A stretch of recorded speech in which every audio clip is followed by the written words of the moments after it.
that are related to this case? Yes, I have. And what videos are those? There were 2 videos in this case, and one was labeled De-Warped Last Saved clip, and the other was, or very similar to that, and the other was audio enhanced. And did we give you any information from an interview of anyone in this case? The only thing, and when I do or conduct video forensic analysis, I don't want to know anything. I really want to take a look at this video to try to let the video, first I forensically look at it to see what the recording structure is, and is it actually playing what it's saying it's playing, looking at a lot of things that are in the background called metadata. And then we look at the visible structure of it, which is vastly different than what's in the background. So yes, I've done that in this case. And did you determine, or did we give you any information on what type of security system was used in this case? I believe I saw in Detective Cervantes' report that it was a Vivint, V-I-V-I-N-T security system. And did you do any research on the Vivint security system? I did.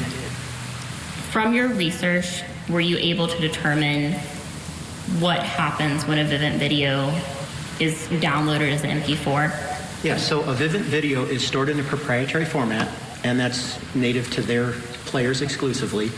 And then when that video is exported so that it can be played in another format, it's exported as what's called an MP4, and the codec that's used is called an H.264 codec. And I know those are kind of language that you're not familiar with, but it's changing the format structure from the compression algorithm that's being used. Based on what you've examined in this case, in your professional opinion, did the Belgrade Police Department properly acquire video evidence from James and Liz Schultz? No. And what did they do wrong? Well, unfortunately, I just don't think they were educated in what they were doing, and so they did the best that they could, but there were so many issues that occurred because of the way they got this footage. To start, when we forensically do this, we want to take that source footage. There's a lot of information in the metadata of the source footage that we need to look at. And then if we're going to put that in, we typically don't want to transcode it. We actually play it from a player that's produced forensically, so it plays that footage in what we call natively. And native is to the original recording. And that's an important aspect because now we're actually seeing what the camera recorded, not a compressed version of it. So there's 2 possibilities. So if this Vivint footage had been stored in a cloud, what should they have done to get it in its native format?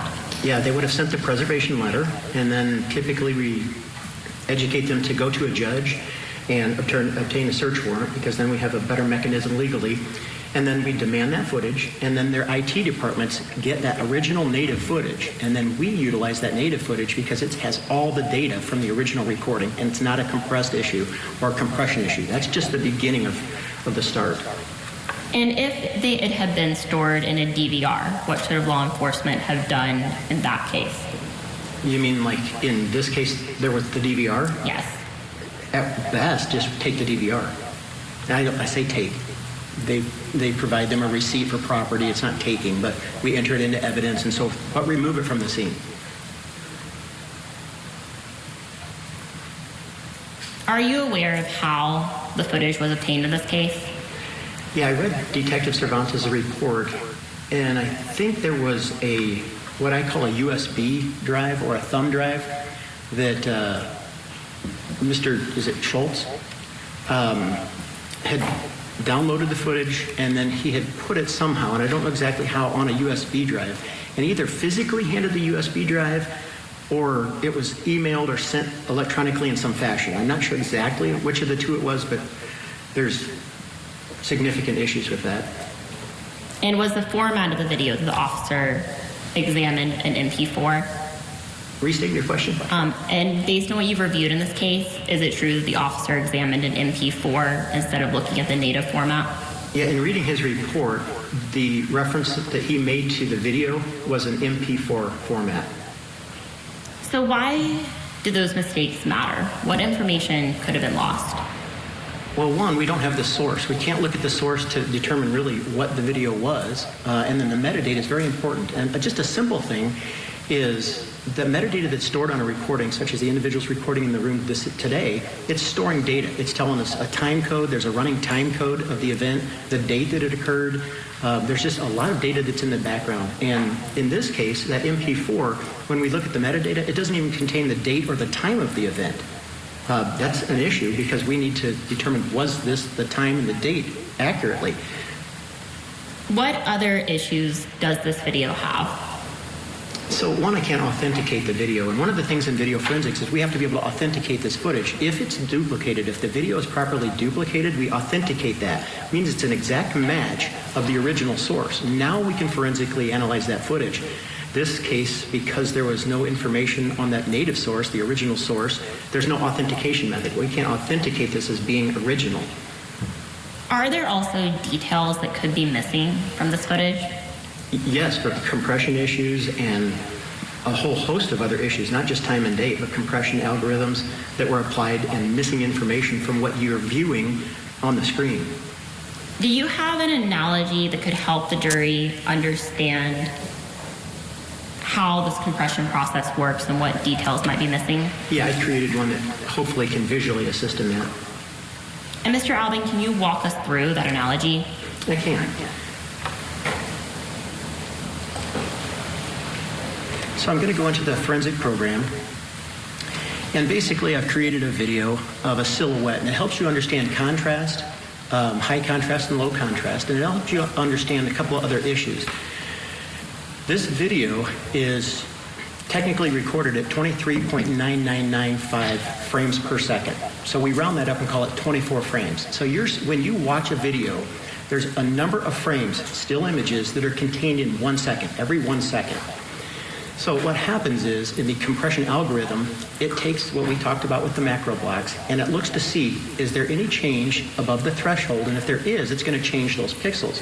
But if it does not detect change within that macro block, it's going to ignore it and move on.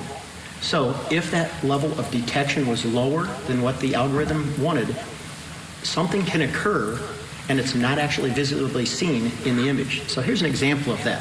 So what we did, I put together an animation of a person doing a punch, and I'm using 10 frames, so 10 still images of a video basically created. And the reason I'm using 10 frames, and I think it's imperative in this case, because we're looking, in this case, specifically at something we'll talk about called a keyframe and the gunshot. So what transpired between the keyframe and the gunshot? That's motion is important to us in this case.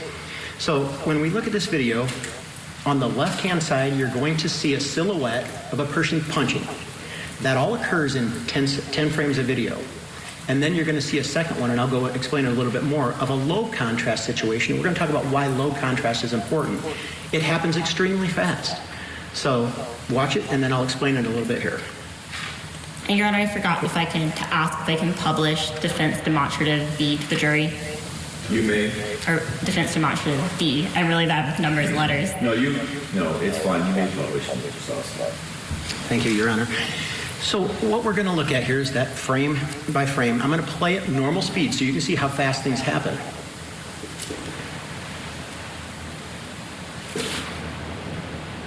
Okay, so you were able to, on the left, see what was 10 frames of a punch that was occurring. And then the hard thing is, with our attention, we weren't able to look at what's on the left and the right at the same time. So that's why I'm going to go back to explain this a little bit. So as we look at this, and we'll analyze each frame going into it, the first frame is that still image of a person standing still. Then we go to the second frame, and that's the movement or the pre-action of a punch. We go to the third frame, and that's, again, that attention, the shoulders are coming up. Fourth frame, the fist is coming over the shoulder. Fifth frame, over the top. And then sixth, forward. Coming back, retraction 7, 8 is there, 9 is there, and then the individual returns to the 10th frame right there. So within 10 frames, a punch can occur, and if the compression algorithm does not detect change or motion, and I will talk about, in this case, what's really unique about this, is it's going to only take the first and the last frame. So that's what's happening on the right-hand side, is you're seeing the first and a duplication of the first frame 4 times and a duplication of the last frame 4 times for a total of 10 frames.